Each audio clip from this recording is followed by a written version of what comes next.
मेरे अति प्रियों, यीशु मसीह के नाम से प्यार से अभिवादन करता हूँ। बहुत सुंदर जगह है ना। मैंने कहा ना, एक समुद्र के किनारे एक जो फ्रांसिस सेवियर आए थे, गुफा के ऊपर ही जो है सुंदर क्रूस को यहाँ पर उन्होंने रखा है। आप यहाँ आने से जगह को देख के प्रार्थना कर सकते हैं। बहुत ही अच्छा एक प्लेसेंट जगह है। ठीक है, आज के दिन में आपसे बात करने के लिए परमेश्वर वादा के रूप में एक वचन को दिया है, आपसे मैं बांटने के लिए चाहता हूँ। कौन सा वचन ये जानना चाहते हैं? बाइबल में नीति वचन 26 अध्याय 2 वचन, वैसे ही व्यर्थ शाप नहीं पड़ता।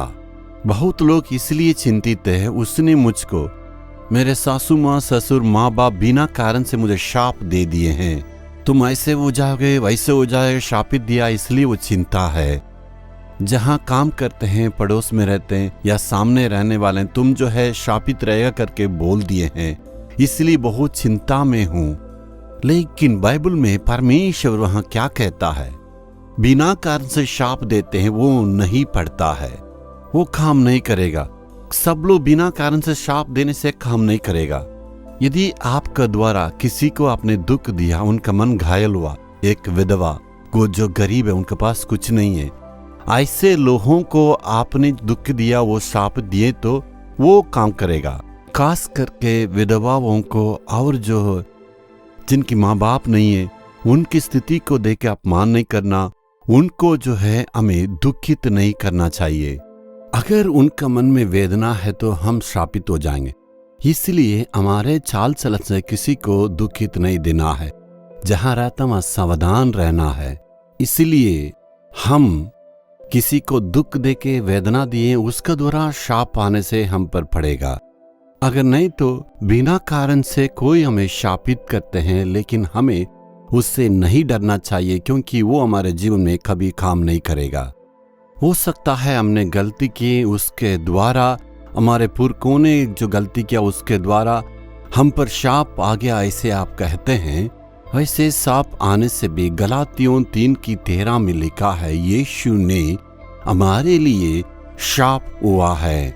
तब इसका मतलब यीशु मसीह ना केवल हमारे पापों को क्रूस पर उठाया है, हमारे श्रापों को भी, जो हमारे विरोध में जिस काम को लोग किया उसके लिए भी, नहीं तो हमारा सृष्टिकर्ता परमेश्वर के विरोध में हमने जब काम किए उसके चलते श्रापित हुआ होगा।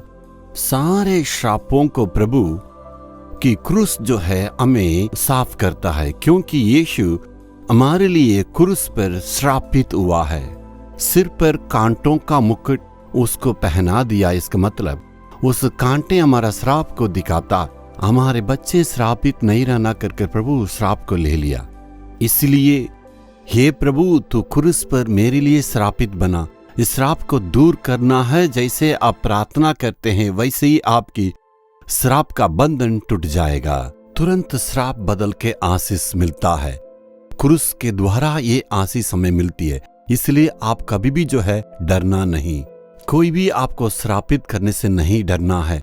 बिना कारण से श्राप देने से आपके ऊपर वो काम नहीं करता। लेकिन सचमुच में अगर श्रापित है तो यीशु मसीह के पास आइए। क्रूस से प्रार्थना करने से श्रापित दूर हो जाएगा। क्या प्रार्थना करेंगे? पिताजी, बिना कारण से श्राप देने से ठहरता नहीं है। बिना कारण से जो श्रापित दिए हैं उनके लिए मैं प्रार्थना करता हूँ। वो श्राप को आशीष के रूप में तू बदलता। स्तुति वो प्रभु। मेरे जीवन में पुरखों ने जो श्रापित दिया उसके लिए विनती करता हूँ। मेरे अपराधों के द्वारा श्रापित हुआ उसको तूने प्रभु क्रूस पर सह लिया। वो सारे श्राप यीशु के नाम से दूर हो, आशीष मिलने पाए। यीशु के नाम से प्रार्थना करता हूँ। आमीन, आमीन।